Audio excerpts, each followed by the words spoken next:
This might come as a reminder to many of you, and maybe not, but you are in complete control of your reality in the sense that you get to decide how you respond to it. And I know that isn't what we want to hear sometimes. We want to be in control. We want to decide exactly what we want. We want the mansion, we want the love, we want the success, we want the travel, we want the beauty, we want the health, we want whatever, right? And that is all available to you, but you have to play the game right, I guess. Like, you have to do this in accordance with the universal laws and in accordance with the quantum field and how things seem to operate here.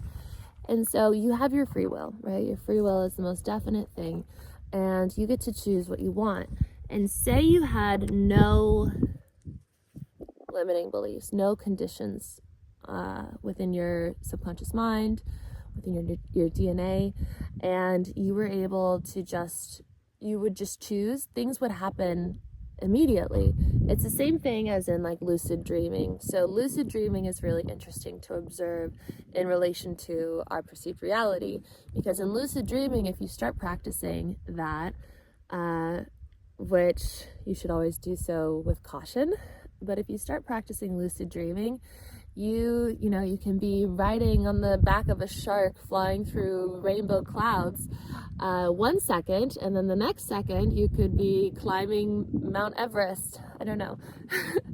And then the next second you could be a purple balloon flying to the top of the sky, and then the next second you could be a piece of hair on Arlo.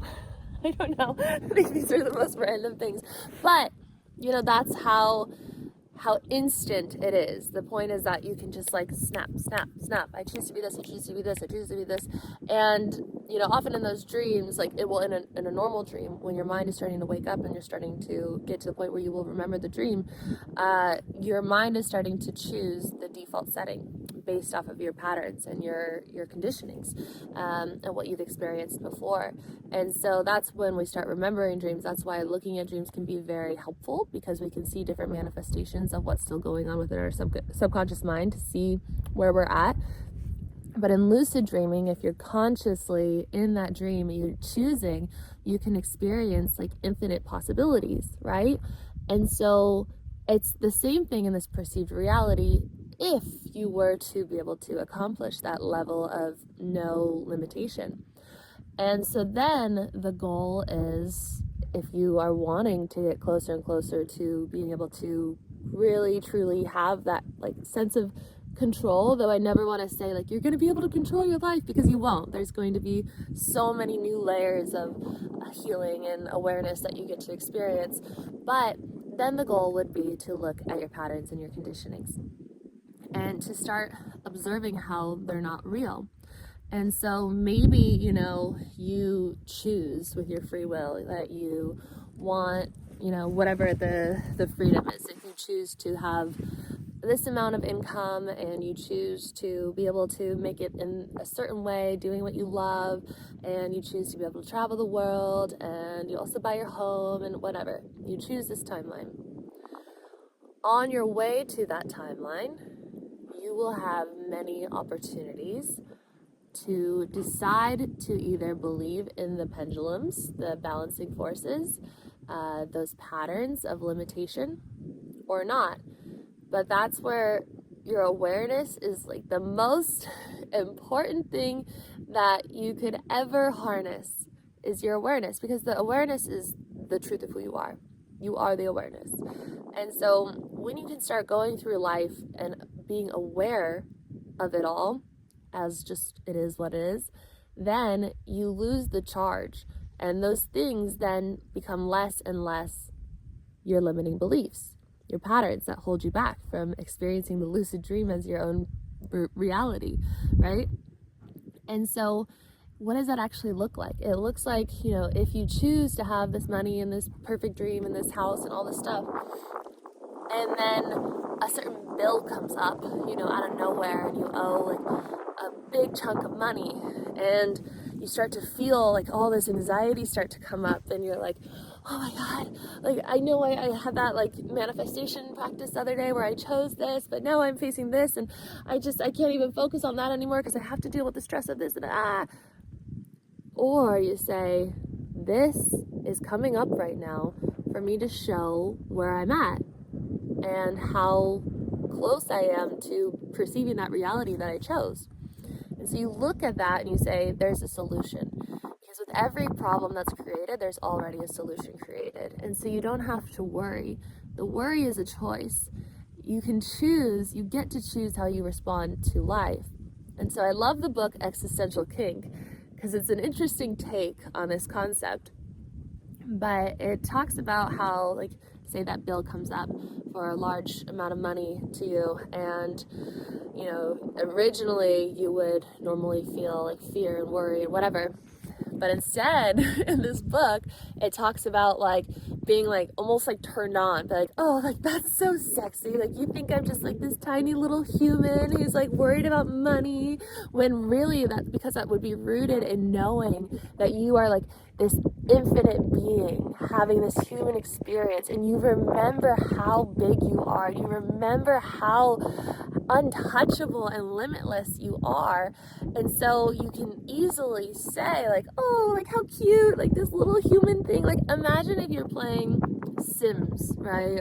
I've never really played Sims, but I understand the concept. But you're playing like a little game like that where you have like your human character and they do these things like of life, they have a house, they have all these things, and you know, whatever, they have a big bill come up, but you know the game, like you know that like that's just part of it, and so you're like, okay, like it's fine, like at the end of it it's fine, right? Because at the end of playing the game Sims or whatever, you just go back to your normal life. And so it's the same thing as life. It's like you're here, you're having this human experience, but after you just go back to your infiniteness, and then you choose, right? If this resonates, it resonates for me. You get to choose then what planet you go to, and what lifetime you visit next, and what part of evolution you go through next, and you get to choose then your life patterns, your parents, and whatever. And so there's so much freedom in deciding to just look at this differently, and it starts with awareness. And so then you see these patterns, and then you're like, oh, like how funny, like this is just like a little human thing.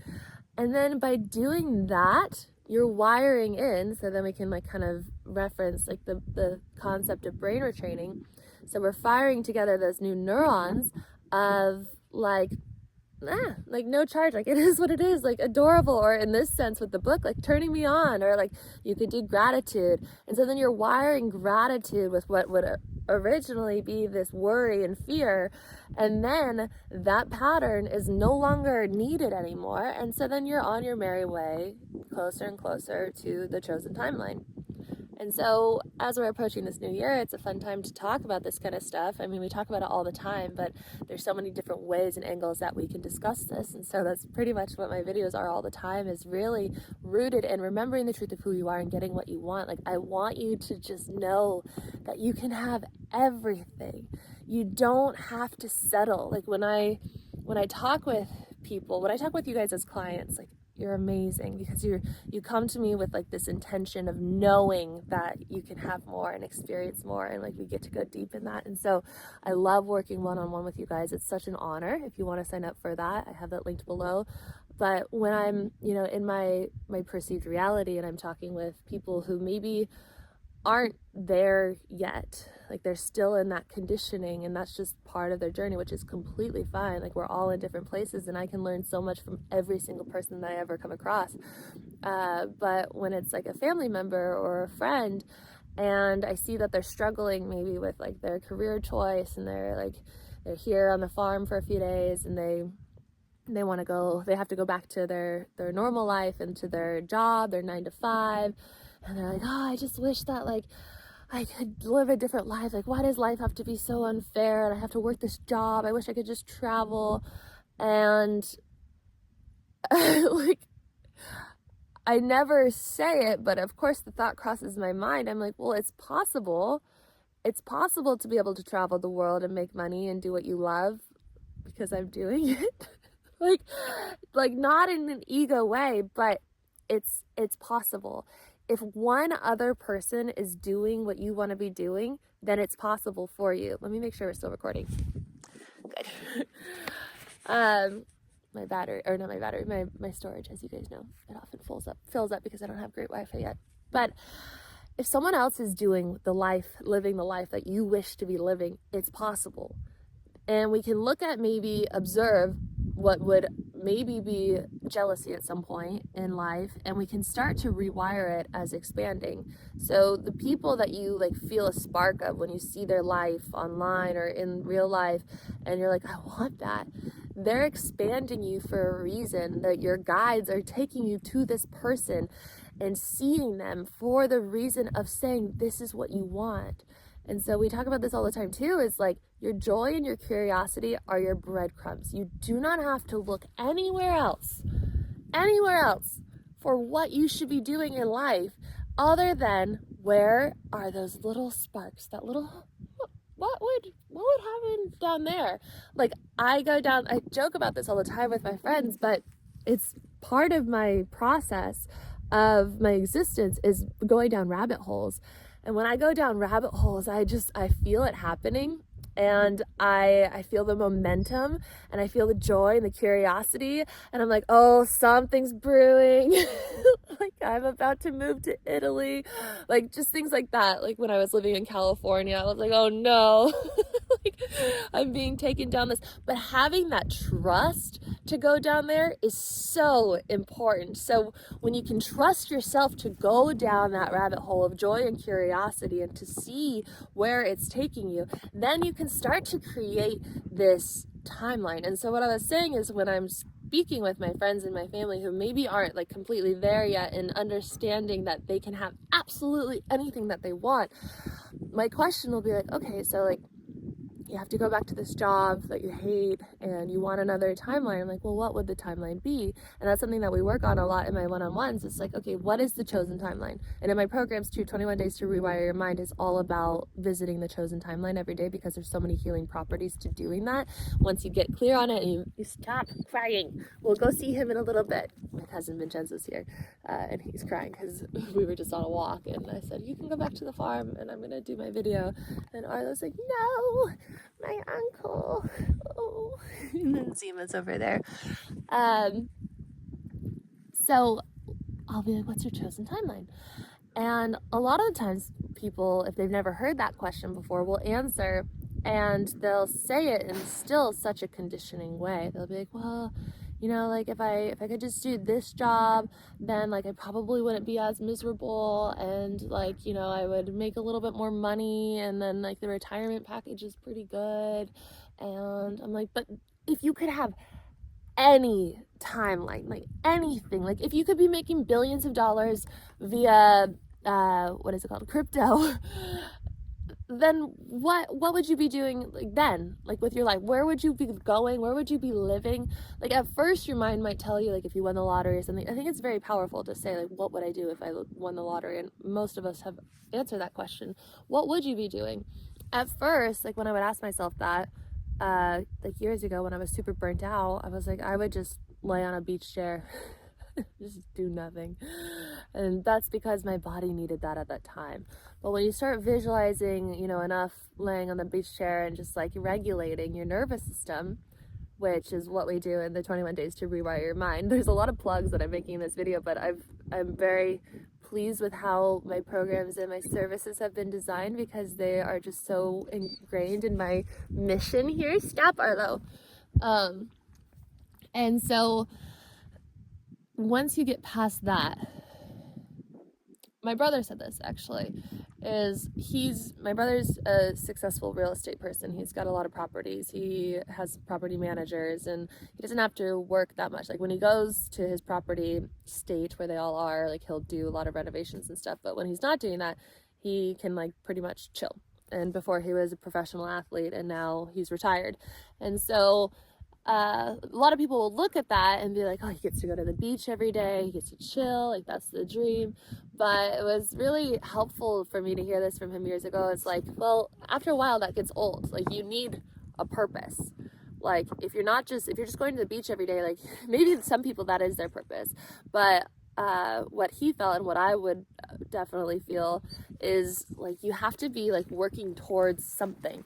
And that's why like creative projects are really good, but like just building something, like we're creative beings. Creativity is our essence.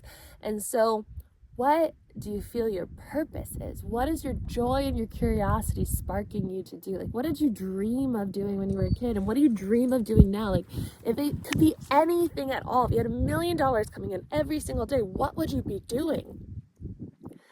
And then choose that. You say, I choose this or whatever is for my highest good. And then let it go. And then start to witness what starts to come up, those balancing forces. And then you start to say, oh, that's such a cute little human thingy. Oh. And you start alchemizing. And then you start walking into the shadow like we talked about yesterday. You walk into it. You don't turn away from it because your mind is like, oh no, I'm spiritually evolved. I know this. I don't have to learn that lesson because I can see it. But if you're being drawn to it and your joy and your curiosity is saying go there, then you got to trust yourself enough to go there. Because if you don't trust yourself enough to go there, then you're just going to have to learn the lesson again. And it's going to hit you sideways and you're not going to see it coming. And then you're going to be like, oh shit, it got me. So you have to trust the joy and the curiosity. Go into it. Know that you have your awareness. Know the truth of who you are. You're this infinite being. You are so powerful. You are capable of handling what you're going through and what you're perceiving. You're capable of handling that unseen bill that just comes up out of nowhere, if that was the manifestation. If it comes to you and it becomes a problem, a perceived problem, there's already a solution. You will find the solution if you trust in your existence, in the truth of who you are, that you are guided to this moment for a reason. You're not stuck. There is a way out. You were brought here for a reason and it is happening for you. Boom, boom, boom. Oh, you want to go see Vincenzo? Yeah. Okay. Well, my program Decondition starts in a few days. I'm so excited for it. I bought my glamping tent yesterday, so we're going to start building the roof.